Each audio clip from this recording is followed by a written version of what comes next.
Hello everyone. तो आज मैं किसी स्ट्रेटजी या फिर चार्ट या फिर किसी पर्टिकुलर स्टॉक के बारे में बात करना नहीं चाह रहा हूँ। कुछ लोगों को मैंने देखा जो काफ़ी परेशान है, जेनुअनली वो परेशान है क्योंकि उनके पोर्टफोलियो काफ़ी डाउन है, 20% 30%। और जबकि वो सारे वही स्ट्रेटजी यूज़ कर रहे हैं, वही मेथड यूज़ कर रहे हैं, वही टीचिंग्स है उनकी जो बाकी लोगों की है। तो ऐसा क्या हो रहा है कि कुछ लोग पैसा बना रहे हैं और कुछ लोग नहीं बना पा रहे हैं, या फिर कुछ लोग डुबा रहे हैं। तो शायद मुझे ये समझ में आया, जिसको मैं नॉर्मल समझता था, पर आज मैंने सोचा कि इस चीज को बताना रियली इंपॉर्टेंट है कि साइकोलॉजी का बहुत इंपॉर्टेंट रोल है, जिसको हम प्री रिक्विजिट कह सकते हैं। उसका बहुत इंपॉर्टेंट रोल है और शायद यही ज्यादातर लोग इग्नोर कर रहे हैं। सी, मार्केट, चार्ट, स्ट्रेटजी, ये सब जो है वो रिप्रेजेंटेशन है सिंपल ह्यूमन साइकोलॉजी के। मार्केट सिर्फ साइकोलॉजी है, बहुत सारे कलेक्टिव लोगों की कंबाइंड माइंडसेट।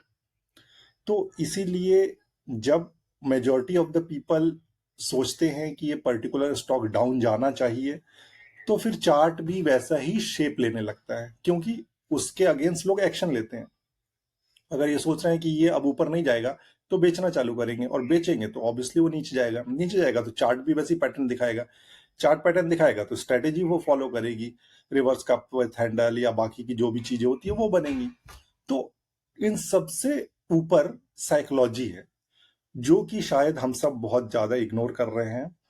और शायद इसीलिए इसको अध्यात्म की कैटेगरी से जोड़ा गया है। खुद का ज्ञान मतलब साइकोलॉजी सिर्फ ये नहीं होती कि दूसरे क्या सोचते हैं इसको समझना। सबसे पहला स्टेप तो यही है कि हम क्या सोचते हैं, हम खुद किस तरह से सोचते हैं वो जानना। फॉर एग्जाम्पल, आपने ये स्टॉक खरीदा, तो खरीदने के टाइम आपका क्या थॉट है, थॉट प्रोसेस क्या है, क्या सोच रहे हो आप? मतलब क्या आपने सोचा कि अगर ये 10% नीचे जाएगा तो मैं और ऐड करूंगा, या फिर मैं निकल जाऊंगा? सिंपली कोई एक्शन ना लेके बैठे रहना, लॉस को देखते रहना, तो इरिटेट और फ्रस्ट्रेट ही करेगा। या तो आपने पहले सोच रखा है। अच्छा, कई लोगों से मुंह से सुना मैंने, स्पेकुलेट मत करो, स्पेकुलेशन अच्छा नहीं है। इनफैक्ट शेयर मार्केट ही स्पेकुलेशन है। The moment we decide to buy or sell a share, we are speculating. क्यों स्पेकुलेट नहीं कर रहे हैं? क्योंकि हमारा रीजनिंग यही है कि इस शेयर को बाई करूं। बाई करूं कि मतलब हमने स्पेकुलेट कर लिया कि ये ऊपर जाएगा या जाना चाहिए, तो हम स्पेकुलेट कर रहे हैं। अगर हमने कोई शेयर बेचा अपने पोर्टफोलियो से, यानी कि हम ये सोच रहे हैं शायद ये और ऊपर नहीं जाएगा, इसीलिए हम बेच रहे हैं। तो हमने ऑलरेडी खरीदने या बेचने के पहले ही स्पेकुलेशन कर दिया है। तो स्पेकुलेशन से तो बच नहीं सकते हो। हाँ, स्पेकुलेशन को कितने अच्छे से आप एक्सक्यूट कर सकते हो ये हमें सोचना है। तो खरीदने या बेचने के पहले हमें ये खुद पता होना चाहिए कि हम क्या सोचते हैं इसके बारे में। क्या हमने ये सोचा है कि ये प्रॉफिट इनफ है या ये लॉस इनफ है? और फालतू के सुपरस्टिशन में मत रहें, मिथ में मत रहें, जैसे कि लॉस बुक करना बैड फॉर्चून हो जाएगा, ये ऐसा कुछ नहीं होता है। सिंपल लॉस को कम करना, मैं ये नहीं बोल रहा हूँ कि स्टॉप लॉस यूज करो, बट एक सर्टन टाइम के बाद, मैंने कुछ लोगों को पोर्टफोलियो देखे, स्टॉक देखे, 30% डाउन है। मतलब कि क्या सोच रहे थे? क्या आपने और ऐड किया, और ऐड किया तो वो एवरेज आउट हो जाएगा, तो 30% होगा ही नहीं। अगर आपने 10% जाने के बाद और ऐड किया तो वो कम होता जाएगा, 30% तक नहीं पहुंचेगा। या फिर आपने सोचा कि 30%, 10% डाउन हो गया, अब बेचना चाहिए, तो आप बेच के निकल गए होते, किसी और में रोटेट कर दिया होता पैसा। तो इसीलिए सबसे पहले ह्यूमन साइकोलॉजी दूसरों की नहीं, सबसे पहले खुद की साइकोलॉजी समझना कि हम क्या सोच रहे हैं, हमारे एक्सपेक्टेशन क्या है।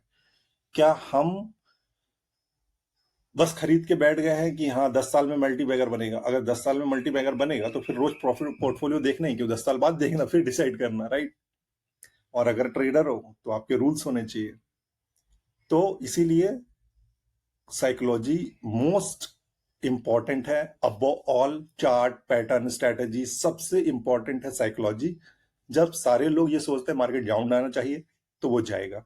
जब सारे लोग ये सोचना चालू कर देंगे मार्केट ऊपर जाना चाहिए तो वो ऊपर जाएगा।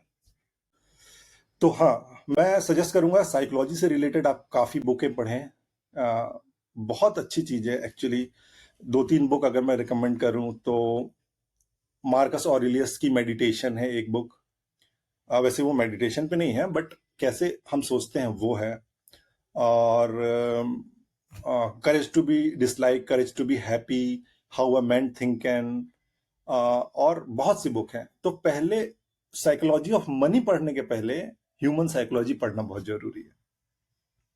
हम बहुत कुछ जानेंगे अपने बारे में, और एक काम, कूल, स्टेबल माइंड ही ट्रेडिंग में क्या हर जगह अच्छा कर सकता है। किसी भी फील्ड को वो अच्छे से एक्सक्यूट कर सकता है। होपफुली आपको ये बात समझ में आई हो, और इसको फ्री गान की कैटेगरी में डाल सकते हैं आप वैसे। Thanks for watching.